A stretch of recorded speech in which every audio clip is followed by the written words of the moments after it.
So, ito po yung ating first service sa taong ito ng 2026. Matagal din po tayong hindi nagkita-kita, no? More than a month. Kasi talaga po ang December talagang napaka-hectic po ng schedules, mga events sa church, mga family affairs talagang ano. At siguro kayo din, kahit napilitin ko na magkaroon tayo, kayo din busy rin kayo sa mga panahon ngayon. So, talaga pala, ilaan nyo na po yun, ano, ang December, pahinga po talaga natin yan. Okay, so, ah, sa pag sa pagsalubong ng mga tao sa bagong taon, ito ang normal nating naririnig, Happy New Year. At minsan, tayo na mga Kristiyano, syempre, binati ka ng Happy New Year, batiin mo rin sila ng Happy New Year. So, wala naman pong masama doon eh. Pero tayo mga kapatid, tatandaan niyo po, magkaiba tayo ng mundo. Okay? Ang ibig kong sabihin, yung mga tao na wala sa Panginoon o yung tinatawag nating nasa mundo, yung mga secular people, ay entirely different sa atin na mga tinawag ng Diyos. Sa atin na mga hinirang ng Panginoon, sa atin na mga tinubos ng Diyos, ang lahat ng ito may katotohanan. O, talagang napakasarap batiin ang iyong kapwa Kristiyano ng Happy New Year. Kasi it is a reality. Pero sa mga tao sa mundo, it means nothing. Sa kanila, ano bang iniisip nila pag Happy New Year? Yun, nag-ano sila, ano ba yung wishful thinking? Nagpapaputok sila for the idea na maitataboy nila yung mga anumang mga bad elements o yung mga unknown things na sabi nilang malas, no? Hindi sila sigurado doon kung ano yun eh. Natatakot sila sa mga unknown kaya nagpapaputok sila para maitaboy yon, no? So, alam naman natin mga kapatid, ano, tayo mga hinirang ng Panginoon, tayo ay mga naturuan ng salita ng Diyos. Mas malawak yung ating pangunawa. Kasi tayo, nagpakilala ang Diyos sa atin eh. And through His Word, nakikita natin ng malinaw ano yung nangyayari sa mundong ito. At kung ano man yung mga bagay na nagtatranspire, no, sa buhay na ito, sa atin na mga Kristiyano, tatandaan niyo po, merong meaning ang lahat ng bagay. Sa mga tao outside the world, ang lahat ng bagay ay meaningless and emptiness. Uulitin ko po, ang mga taong wala sa Panginoon ay ang lahat sa buhay nila, ang end nun ay death. Why? Kasi nga namumuhay sila sa kasalanan. Namumuhay sila in direct contrast sa kalooban ng Diyos. Kaya nga ang tawag sa kanila, enemies of God, rebel against the will of God. Ayaw nilang magpasakop sa batas ng Panginoon, sa paghahari ng Diyos. Alam natin yun mga kapatid. Over and over again, tinuturo natin yun. Tayo kasi as Christian, napakagandang tignan ang bawat taon. Hindi lamang itong taon na ito, yung lahat ng taon. Alam nyo ba, buhat ng ang Panginoong Yesus ay nag-resurrect doon sa kanyang tomb 2,000 years ago. Nagbago na ang lahat ng bagay. Tatandaan nyo po yan. Doon nag-start ang ating pag-asa. Doon nag-start ang lahat ng pagbabago. Doon nagkaroon ng katuparan ang lahat ng pangako ng Diyos para sa atin. Kaya tumitingin tayo doon. Patuloy tayong tumitingin doon sa kanyang resurrection kasi iyon yung tagumpay. At yung pagkaka-resurrect ni Christ na yun ay nangangahulugan na tinanggap ng Diyos ang lahat ng kanyang sacrifice para sa atin. Na tayo ngayon ay tinanggap na ng Diyos bilang kanyang mga sons and daughters of His kingdom.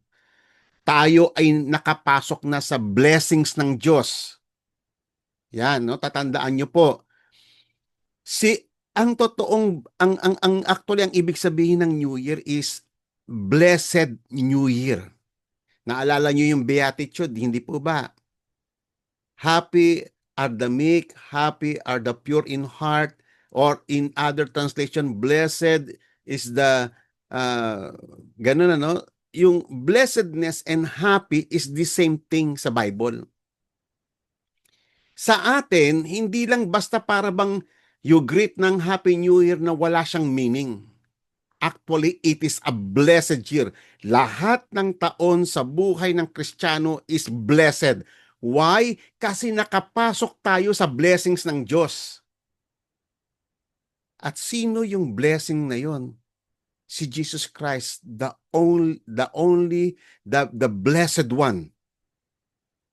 At dahil tayo ay naiugpong kay Kristo, yung pagpapala ng Diyos kay Jesus ay dumaloy sa atin ng malayang-malaya. Kaya sa atin, lahat ng bagay sa buhay natin, blessed tayo mga kapatid. Kahit na wala kang pera, kahit may sakit ka, may karamdaman ka, kahit ano man yung nangyari, nakapasok na tayo sa blessings ng Diyos. Hindi mo na ini-invite yung blessing tulad ng ginagawa ng mga inchik o yung mga gaya-gaya dyan na mga sa mga Chinese traditions na ini-invite pa yung blessing. Hindi kapatid, sa atin, we are blessed. Kaya nga, napakasarap batiin ng mga Kristiyano ng Happy New Year or mas better yung salitang Blessed New Year. Huwag tayong gumaya sa mundo kasi ang mundo ay patay. Ang linaw niya sa may Bible. They are dead because of their sin. They are under curse. They are under the wrath of God. At walang haping naghihintay sa kanila kasi ka-enemy sila ng Diyos. You have to realize that, kapatid. Okay? So, ito po no mas magandang natin, no, mas magandang pag-usapan natin 'to kasi magandang yung tayo as Christians naiintindihan natin lahat ng salitang binibitawan natin. Hindi lang tayo nanggagaya sa mundo. Actually, ang mundo ang nanggagaya sa atin. Pero alam nyo, may isang bagay na hindi kayang gayahin ng mundo sa atin. Ano po yon mga kapatid? Lahat kaya nilang gayahin eh.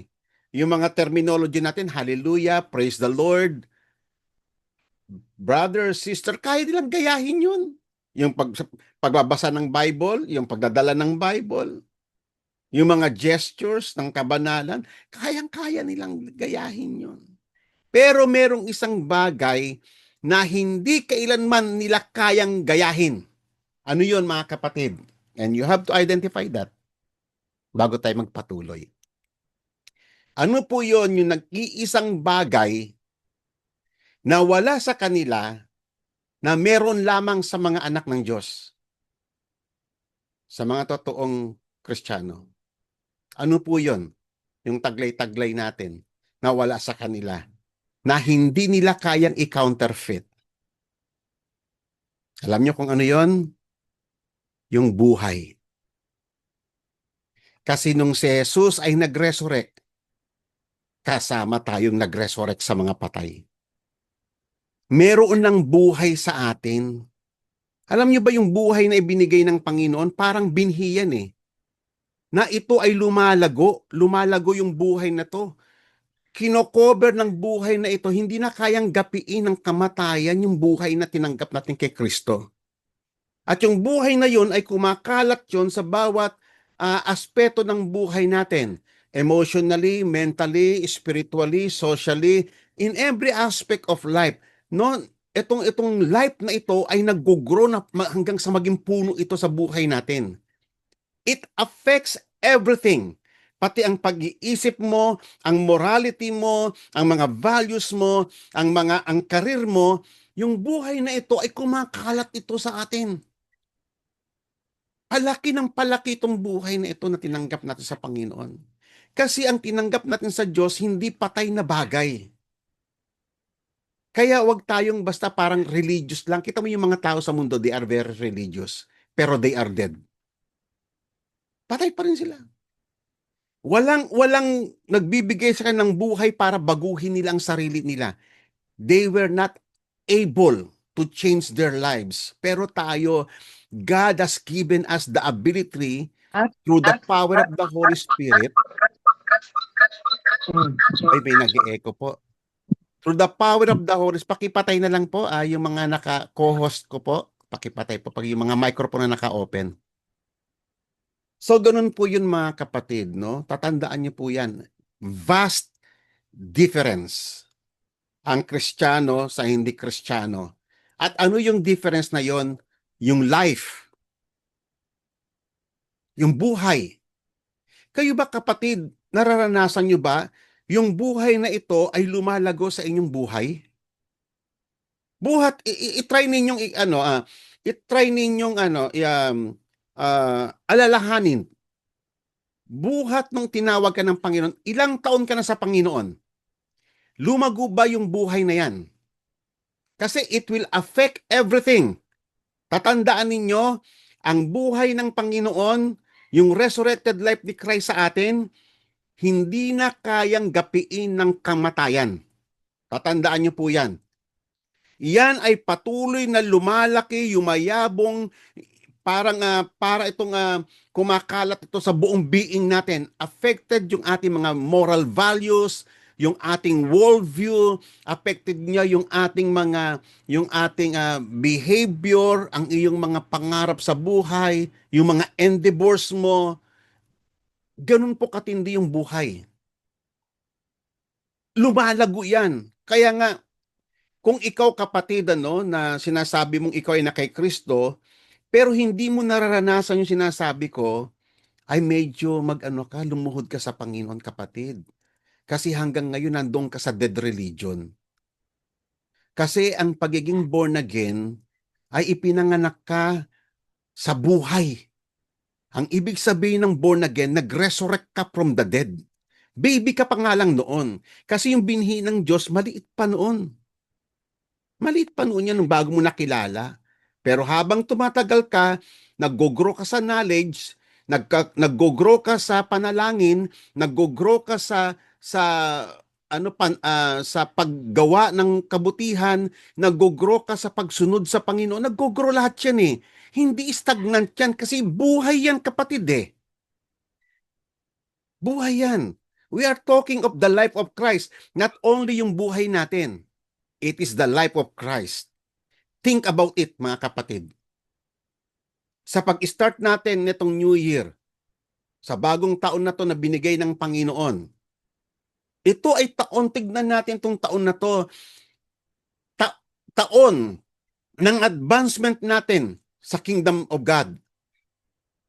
Itong taon na to, kasi nga nakapasok na tayo sa blessings, ang lahat ay magbabago. Lahat magbabago yan. Patuloy na magbabago yan sa buhay natin. Kada taon.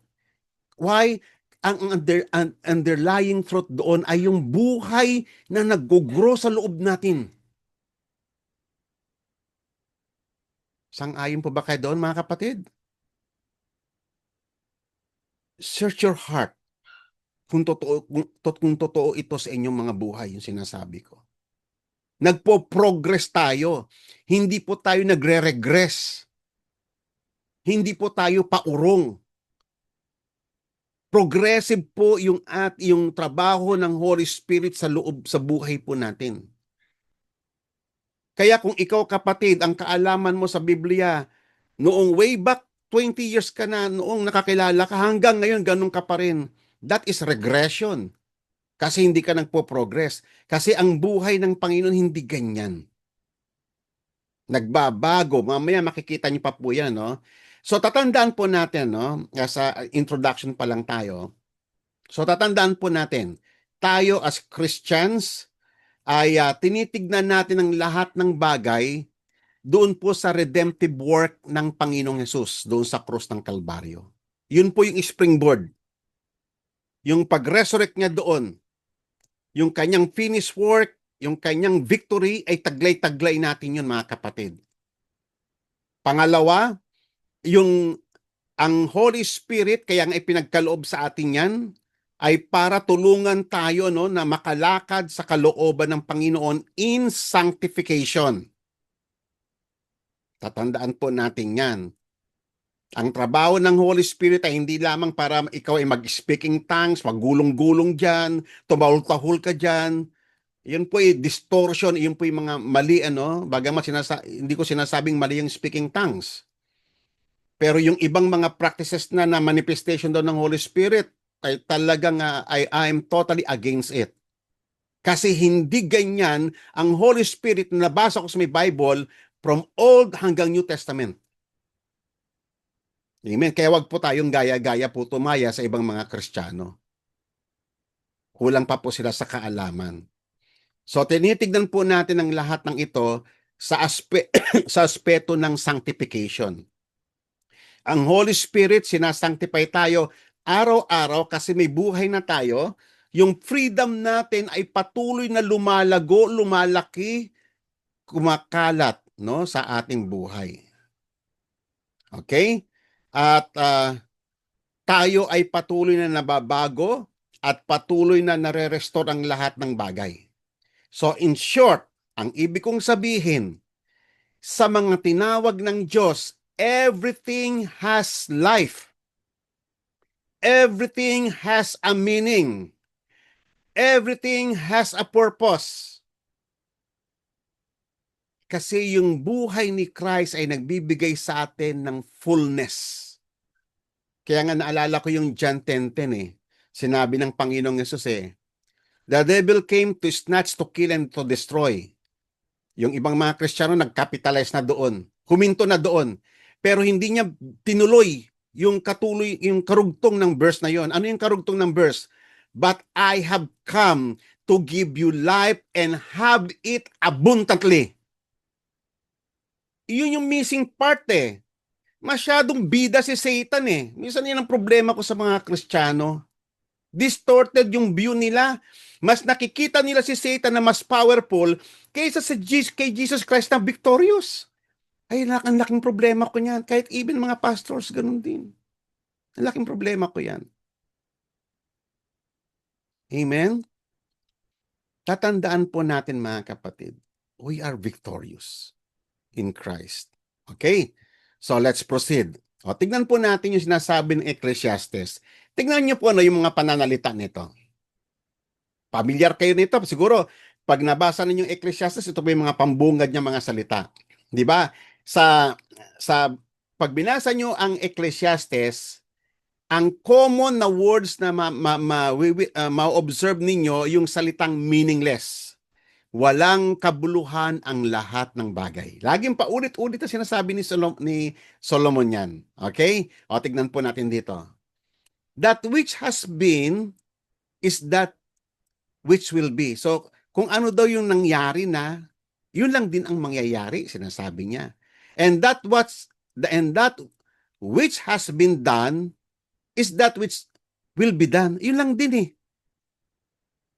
There is nothing new under the sun. What does he mean? Anong ibig sabihin ni Solomon dito na wala namang bago? Minsan tayo kasi, ang mga pagbabago ay tinitignan natin in the light of mga scientific discovery, mga futuristic na ganito, element. Mga kapatid, hindi po yun ang pinag-uusapan. Ang problema ng mundong ito, yung tinatawag na under the sun. Madalas yung ma-encounter niya sa Ecclesiastes. Under the sun. Pag sinabi na yung terminology, kasi lengguwahe ito ng Bible, ano? And we have to understand it in the context of the writer. So pag sinabi na under the sun, etong mundo na to, under the sun. Para bang ito lang ang mundo. There's nothing outside the sun. Yun ang ibig sabihin niyan. So ang tao ay nabubuhay lamang sa secular na bagay. Yan ang ibig sabihin niyan. Terminology ng Bible yan eh. There is nothing new under the sun. Kasi nga, wala silang revelation of God. Is there anything which one might say, see this, it is new. Sabi niya, already it has existed for ages, which were before us. So ano ang sinasabi rito ni Solomon? Ang ibig sabihin, kasi ang mundong ito, wala talagang bago. Kahit na every New Year, sabi na Happy New Year, Happy New Year, kahit na mag-progress ang mga technology natin, kahit na mag-advance yung mga ating mga sistema sa mundo, lahat pa rin yan ay considered old. Why? Because of the oldness of life. Because of the presence of sin. Ang mundong ito ay bumagsak sa kasalanan, and you have to understand it. Lahat ng endeavor ng tao is death. Why? Kasi nandoon yung kasalanan. You have to understand it, mga kapatid. There's nothing new sa isang makasalanan. Okay, dumating ang New Year sa isang tao makasalanan. Anong pagbabago sa kanya? Siya ay nananatili pa rin enemy of God. Siya pa rin ay nasa ilalim ng sumpa ng Diyos. Siya pa rin ay sa ilalim ng kamatayan. Anong bago doon? Technology lang nagbago. So nakita niyo mga kapatid, walang bago talaga. Ganun pa rin. Ang tao mamamatay, pupunta siya doon, tapos ang kaluluwa niya pupunta lang ng impyerno. Kahit na marami siyang medal, kahit marami siyang trophy, kahit marami siyang nagawa sa politics, sa lipunan, pag namatay siya, punta pa rin siyang impyerno. Gaano man siya kasikap na magulang, kahit mo siya ano siya responsible parent, pag namatay siya, punta pa rin siya ng impyerno. Why? Kasi wala si Christ. So nakikita ninyo ang problema? So ganun po natin tignan ang mundong ito. There's nothing new under the sun. Lahat ay old. Tayo lang mga kapatid naalala niyo yung sa 2 Corinthians, di ba? 5:17. Therefore, if anyone is in Christ, what? He is a new creature. Doon lang nagbago nung ikaw ay na kay Kristo na. Doon lang nagbago, kapatid, ang lahat ng bagay. At ang kasunod pa nun, old things have passed away. Lahat daw ng may kaugnayan sa old self natin, lahat ng may kaugnayan sa old world na ito, lahat ng may kaugnayan sa kamatayan, lumilipas na, and all things become new. Yung mga darating sa atin, bawat araw, bawat taon, puro bago. Why? Because of the life we have in Christ. Tandaan po natin yung mga kapatid. Pasalamat tayo. Naiugpong tayo sa buhay. Amen po ba? Sa mundong ito, there's nothing new. Okay? Lahat ay tainted and corrupted by sin sa mundong ito. Kahit na every New Year, magbatiin ka ng batiin ng Happy New Year, it is meaningless. It is an empty word. Wala yung realization, wala yung katotohanan. Kasi they will die in their sin. Kita ninyo, Happy New Year, inuman, babae, sugal, yun pa rin sila eh. Old self pa rin eh. Pandaraya, panglalamang sa kapwa, pagnanakaw sa gobyerno, pa rin eh. Walang bago sa kanila kahit magpaputok sa magpaputok. Pero sa atin, wala na eh. Pinalaya na tayo ng Panginoong Hesus. Pinalaya na tayo sa sumpa, sa kasalanan, sa kamatayan. Na-break na yung cycle of sin sa buhay natin.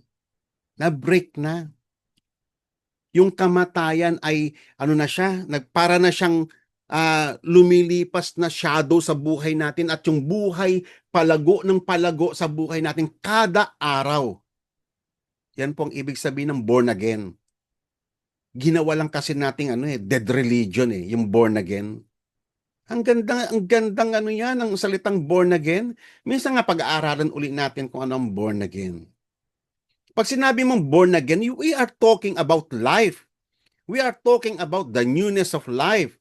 We are talking about yung birth mo from heaven. We are talking about yung resurrected life ni Christ sa atin. Yan ang born again. It is not a dead religion. Kaya huwag kayong padideceive mga kapatid. Unawain ninyo ang inyong pananampalataya kay Kristo. Amen po ba? Tatandaan ninyo, sa mga Kristiyano, ang cycle of sin ay nabali na. It was broken through Christ. Okay, so ito na po yung 2 Corinthians 5:17 na sinasabi ko. Lahat bago. Bago na eh. Why? Kasi may buhay na. That's the big difference. May buhay na tayong taglay. At yung buhay na yan, hindi yan yung para bang parang mystical na ano. It is a reality. Mga kapatid, it is a reality. At kailangang makita natin yan kung ano yung ginagawa niyan sa buhay natin. Every day we are being transformed by God through the power of the Holy Spirit and through His words. Araw-araw tayong nalilinisan. Kaya nga, it is a Christian duty yung magbasa ng Bible eh. Para lalo kang malinisan, lalong magliwanag ang buhay mo, yung mga madidilim pang bahagi ng buhay mo ay lubusan ng magliwanag, ano na tayo, yung totally overwhelmed na tayo ng buhay ng Panginoong Yesus. Pero pag ang Kristiyano tamad magbasa ng Bible, saan ka pa tutungo, kapatid? Kung yung pagdalo nga lang ng church ay ano sa iyo napakahirap na bagay, saan ka makakarating, kapatid? Kaya nga sabi ko sa inyo, mahirap i-counterfeit yung buhay na ibinigay ng Panginoon. Lahat kaya nilang i-counterfeit, but not the life of Christ. Tatandaan niyo po yan. Kasi ang central point ng gospel is the recreation of all things. Kasi nung tayo wala pa si Kristo sa buhay natin, winasak ng kasalanan, ninakaw ni Satanas ang lahat ng magagandang bagay sa buhay natin. We are totally depraved. We are totally marred. We are totally disfigured because of sin. Sin infects everything sa buhay natin. We are infected by sin.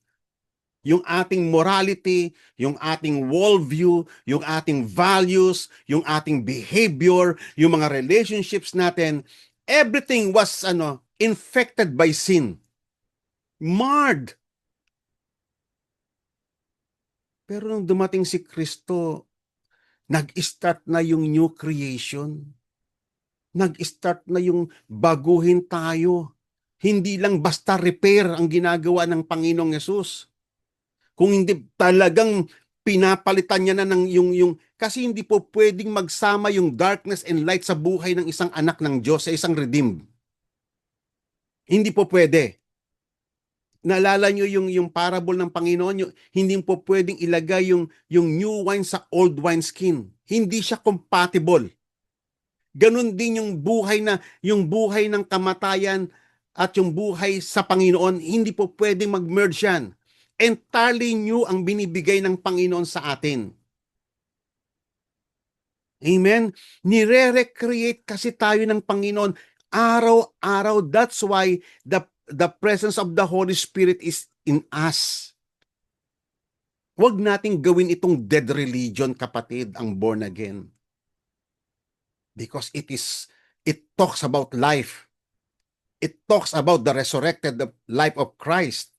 It talks about the newness of life in Christ.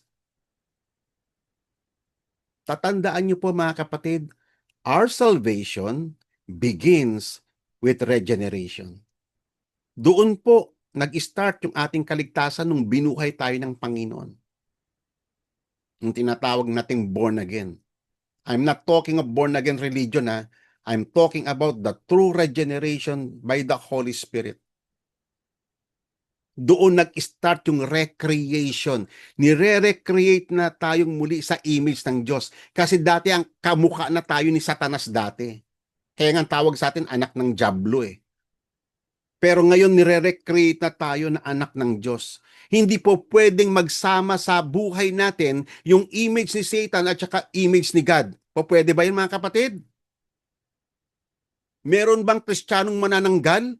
Yung kalahating katawan niya nasa langit, yung kalahating katawan niya nasa lupa? Walang ganon. Entirely, tatandaan niyo po yun. Entirely, we are made new in Christ. We are recreated. Ang kailangan lang natin mga kapatid, lakaran natin to. Kaya ngayon mga admonition ng Bible, hubarin na ninyo ang inyong lumang pagkatao kasi yan yung papahamak eh. Gawin natin yung kapatid bilang mga born again. Hubarin na natin lumang pagkatao. Huwag na tayong mabuhay sa dati nating mundo, yung mundo na makasalanan, yung mundo na kinapupuotan ng Diyos. Huwag na tayong mabuhay doon. Mamuhay na tayo bilang malaya. Mabuhay tayo bilang mga anak ng Diyos, anak ng liwanag. Actually, napakasarap mabuhay sa Panginoon. Why? Because everything has a meaning. Everything has a purpose sa Panginoon. Amen? Napakasarap mabuhay sa Panginoon kasi ramdam mo ang kalayaan ng Panginoon sa bawat himay-may ng iyong buhay. Amen. Tatandaan niyo po yon. Kaya nga ang tawag sa atin sa may Bible, si Christ yung the first fruit of the new creation eh. Si Christ yun eh. Yung first fruit of the new creation, hindi magiging possible ang new creation kung hindi nag-resurrect si Christ. Kaya ang tawag sa kanya, siya yung the first fruit of the new creation. At tayo mga kapatid, bilang naiugpong kay Kristo, bilang tayo ay naging united with Christ, tayo din ay naging first fruits sa mundong ito. First fruit harvest ng Diyos, mga binago ng Panginoon, mga taong tumanggap ng buhay. Tayo yun kapatid. Amen? Alam nyo bang ibig sabihin talaga kung anong ibig sabihin ng born again o yung sinasalitang regeneration o yung recreation? Ang ibig sabihin niyan, magre-reign na ang yung ating regeneration ay starting point ng ating dominion sa buhay. Magre-reign at reigning in Christ, reigning in life. Yan po yung terminology ng Bible eh, even in the Old Testament sa Book of Revelation eh. Reigning in life. Maraming pang Kristiyano hindi niya naiintindihan pa yung part na yan. We are reigning in life. Ibig sabihin, yung buhay ng Panginoon is talagang we are taking dominion. We are every aspect ng buhay natin. Binubuhay ng Panginoon. At yung kamatayan ay nagagapi. Tinuturuan tayo ng Panginoon na tapakan na sa ulo si Satanas. Amen? Hindi na dapat darkness ang nagahari sa atin, kapatid.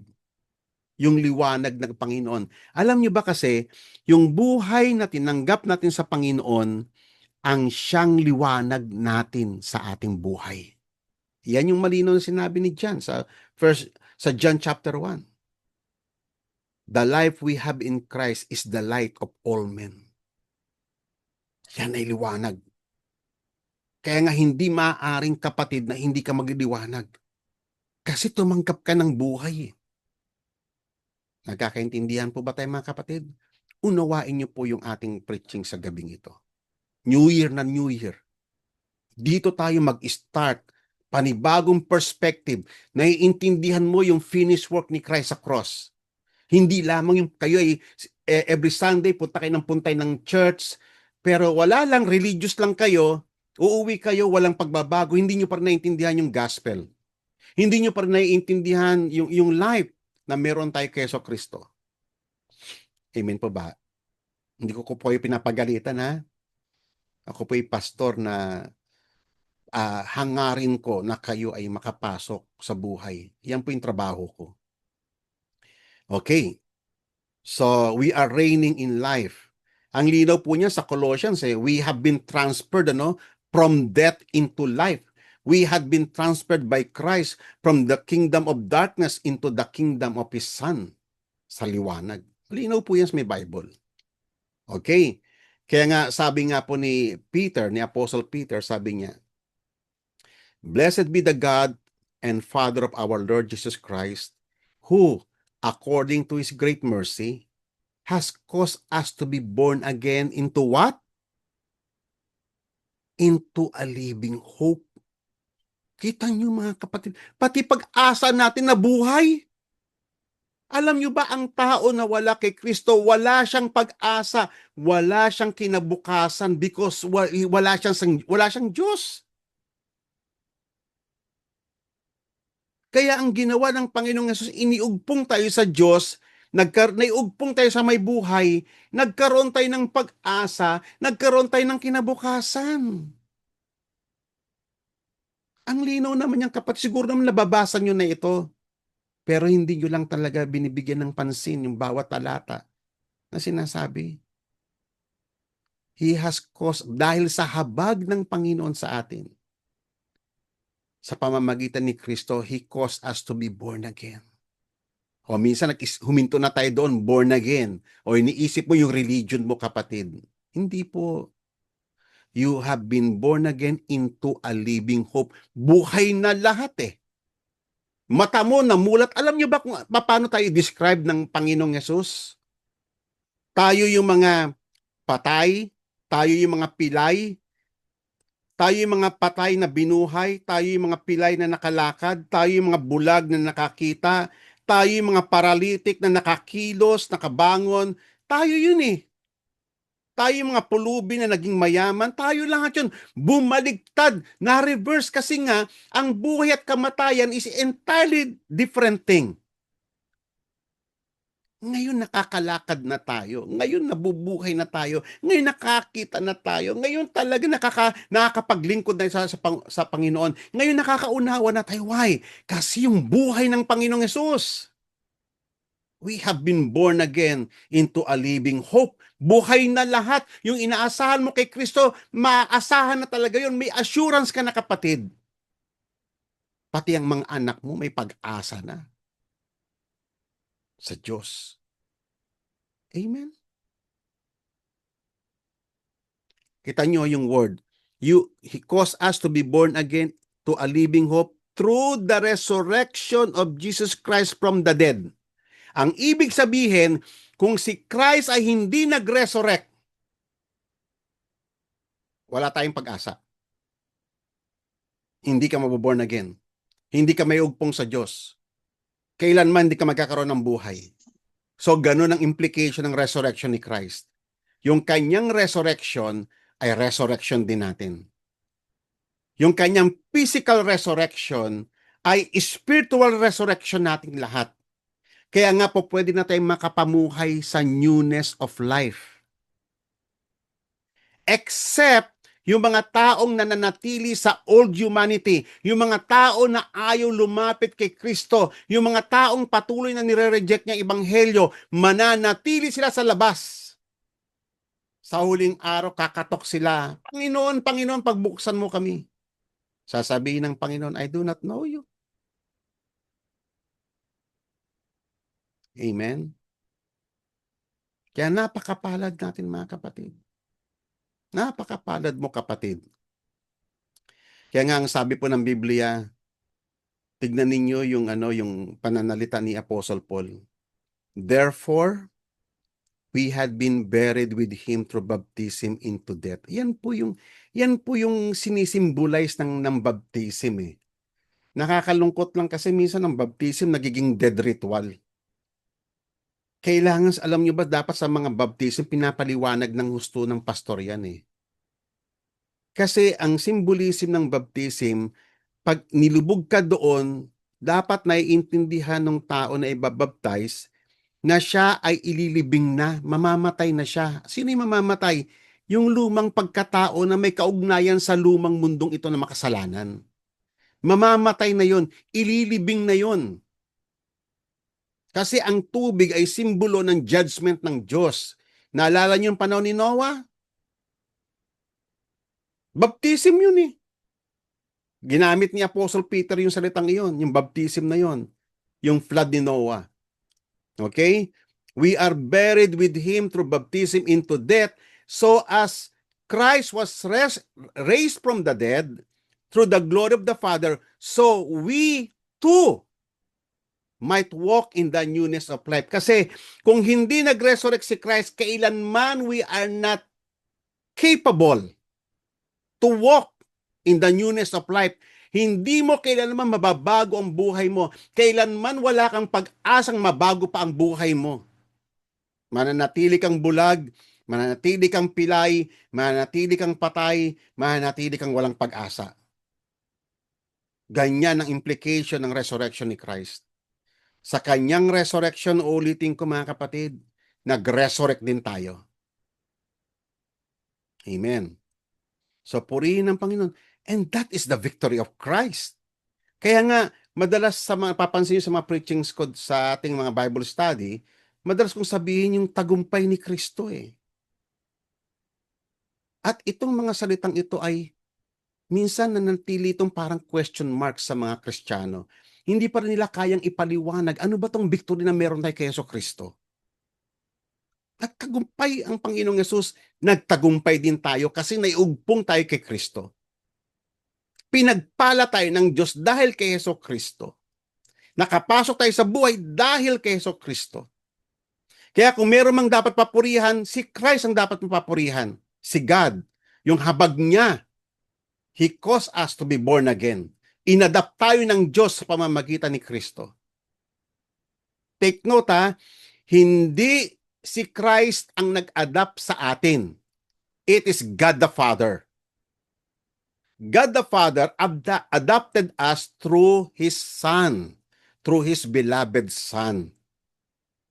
O, linawin ko lang po yung mga terminology na yan ha, para maging sharp tayo when it comes to theology. Okay. So, ibig sabihin, yan na ang starting point natin. Kaya wag mong sasabihin kapatid na, wag mo nang tanggalin mo na sa may vocabulary mo, tao lang kasi ako eh. No. Hindi ka lang basta tao na ngayon. Ikaw ay isang tao na binuhay ng Panginoong Yesus mula sa mga patay. That's the difference. 'Di ba? Common natin narinig sa mga tao yan sa mundo. Tao lang ako eh. Hindi ko kayang baguhin sarili ko. Kapatid, iyon ay para sa mundo lang pero sa iyo hindi to applicable. Amen. Hindi yan applicable sa iyo. Kasi tumanggap ka ng buhay eh. Maliban na lang na wala ka naman talagang tinanggap sa Panginoon, religious ka lang. Amen po ba? Masakit po ba yung katotohanan? O, di anong gagawin po natin? Repent. Okay? So, yamang ikaw, tignan niyo yung pananalita ni Apostle Paul dahil tayo ay tumanggap na ng buhay sa Panginoon, lumakad na tayo. Lakaran natin yun, kapatid, yung mga katotohanan iyon. Tulad nito sinasabi ni Apostle Paul, so this I say, and I affirm, that just as the walk no longer just as the Gentiles also walk. Huwag ka nang lumakad tulad ng mga tao sa mundo. Wala silang pangunawa eh. Di ba? Yung mga tao sa mundo, gustong-gusto lang nila, binibless mo sila. Gustong-gusto lang nila yung blessing ng Diyos. Pero ayaw nilang lumakad sa Panginoon. In the futility of their mind, being darkened in their understanding, excluded from the life of God. Yan yun sila eh. Because of the ignorance that is in them, and because of the hardness of their heart. Hindi po ba totoo yan? And they having become calloused, they have given themselves over to sensuality. Wala na silang iniisip kundi puro sensualidad. Puro immorality na lang takbo ng mga isip. Sa atin mga kapatid, buhat nung tumanggap tayo ng buhay sa Panginoon, nagkaroon na tayo ng self-control para makontrol natin yung pag-aabuso ng ating laman. Naintindihan niyo ako mga kapatid? It is because of the life of Christ. Okay? And have given themselves over to sensuality. for the practice of every kind of impurity with greediness. Pero sabi rito sa may verse 20, but you did not learn Christ in this way. Amen? If indeed you have heard Him and have been taught in Him, just as truth in Christ Jesus. Kung talaga na kay Kristo kayo, kung talagang kayo nakapakinig ng salita ng Panginoon, kung talagang kayo nagbabasa ng Bible, kung talagang tumanggap kayo ng banal na Espiritu, kung kayo talagang na-born again, kung kayo talagang kabilang sa na-regenerate ng Panginoong Yesus. Di ba? That in reference to your former manner of living, you lay aside the old self. Kasi wala na yung kaugnay. Kamatay. Ang old self ay identified sa kamatayan. Ang old self ay identified sa sumpa at kasalanan. Kaya sabi ng apostol, hubarin mo na yan. Lumakad ka na ngayon sa pananampalataya. Hindi lang yung kinokompes mo, born again ako. Anak ako ng Diyos. Hindi lang yung ganun eh. Lakaran mo kapatid. Lakaran mo. Ipakita mo na ikaw ay tumanggap ng buhay, na ang buhay na ito ay nagtatrabaho sa buhay mo. Okay?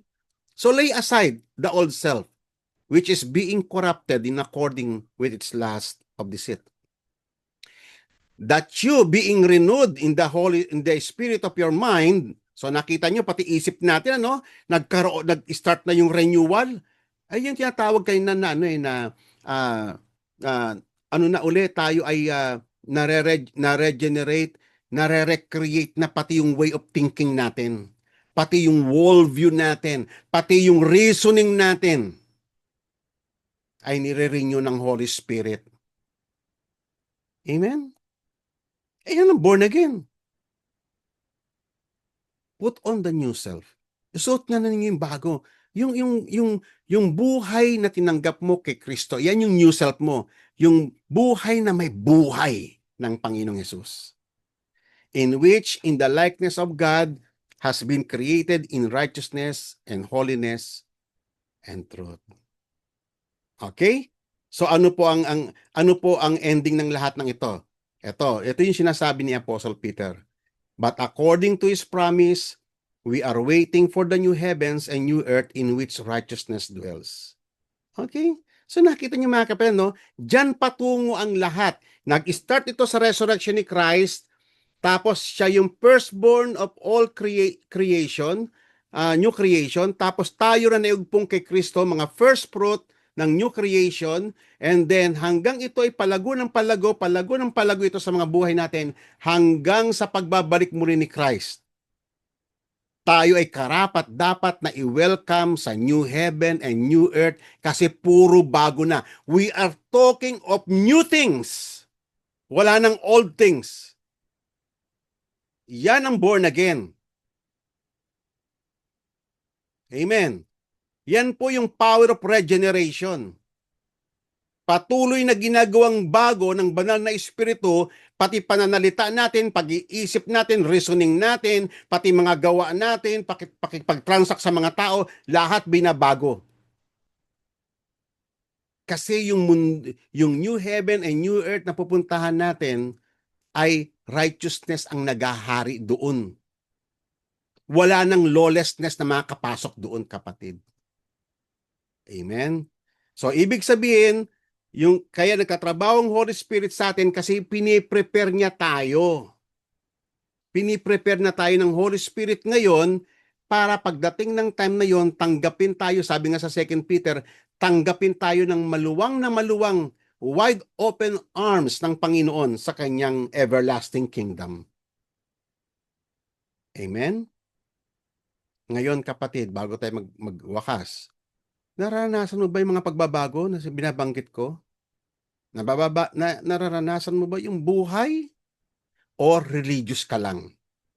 Puro lang tayo hallelujah, puro lang tayo praise the Lord, pero empty, meaningless, tulad ng mga tao sa mundo na outside sa kingdom of God.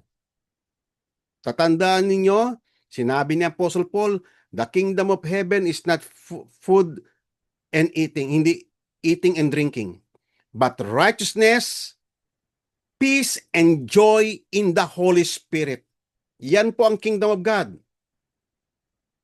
Amen po ba? Okay.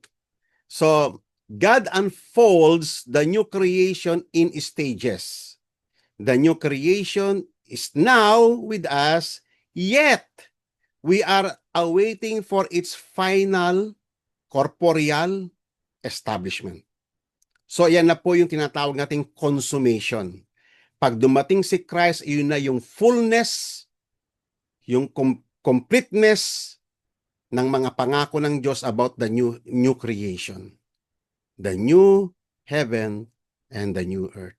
Para sa mga uh, uh, new creatures ng Panginoon tulad natin. The kingdom of righteousness and justice. Ngayon, dito tayo magwakas sa may verse na ito. Alam niyo ba yung parable ng nung mustard seed?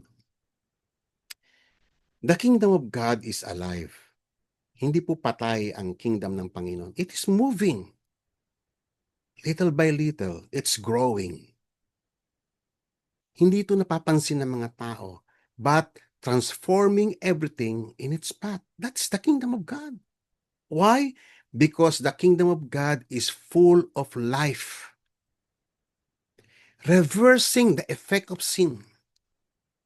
Bringing life to death. Turning curses into blessing. Yan po yung buhay eh. Yan ang kingdom ng Panginoon. It is gradually increasing progressively. Conquering every sphere of life and thought. The rule of Christ is bit by bit subduing his enemies and bringing all things under the feet of our Lord Jesus Christ. Intindihin niyo po yan mga kapatid. Okay? So final verse natin mga kapatid, and dito magwawakas na tayo. Sabi ng Colossians chapter 3 verse 1 to 2, therefore if you have been raised up with Christ, now kung ikaw ay talagang na born again, ikaw ay nag-resurrect, sabing ganon, keep seeking the things above.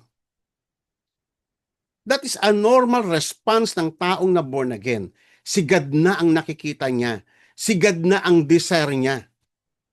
Where Christ is seated at the right hand of God. Set your mind on things above, not on the things that are on earth. Nakita nyo, very specific. Kasi, bakit? Tayo talaga makamundo tayo eh. Lagi tayong nasisilaw sa mga makabundong bagay.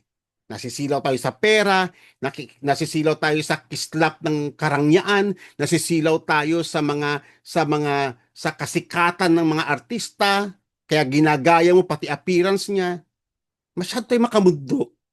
Pero sabi rito, kasi binuhay ka ng Panginoon, magbago ka na ng direction ng paningin. Set your mind on things above. Sabi niya rito, for your life is hidden in Christ in God. Pangalawa, for you have died. Namatay ka na eh.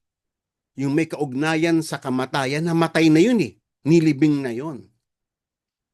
When Christ who is your life is revealed, then you will also be revealed with Him in glory.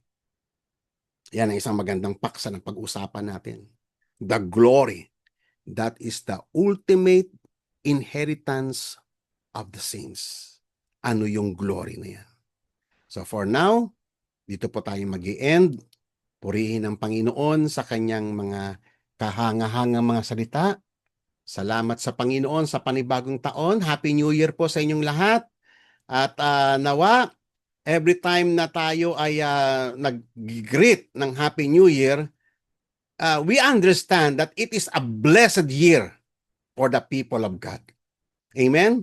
Blessed because we are blessed by God through Christ. Purihin ang Panginoon at tayo po ay manalangin.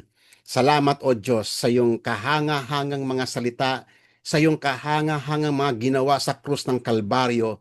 Salamat sa buhay na tinanggap namin sa iyo. Salamat o Lord God sa regeneration, sa recreation of all things. Salamat sa Espiritu Santo. Salamat sa Panginoong Yesus. At salamat din sa iyo, Ama, na ikaw ang nag-orchestrate ng lahat ng bagay na ito. dahil sa kadakilaan ng iyong habag at ng iyong pag-ibig at ng iyong katapatan sa amin. Nandito kami ngayon sa kinaroroonan namin, bagamat hindi kami karapat-dapat, ay tinawag mo kami, Panginoon, para ang iyong banal na pangalan ay maluwalhati sa aming kalagitnaan. Salamat po, O Diyos, at nawa ang mensaheng ito ay manatili sa puso't isipan ng bawat nakikinig. Pagpalain mo po sila, Ama, sa taong ito at nawa patuloy na mag-progress ang life mo, Panginoon, sa kanilang mga buhay. In Jesus' name we pray. Amen. God bless you, mga kapatid. Ngayon, pwede nyo na pong paki-open ng inyong mga camera.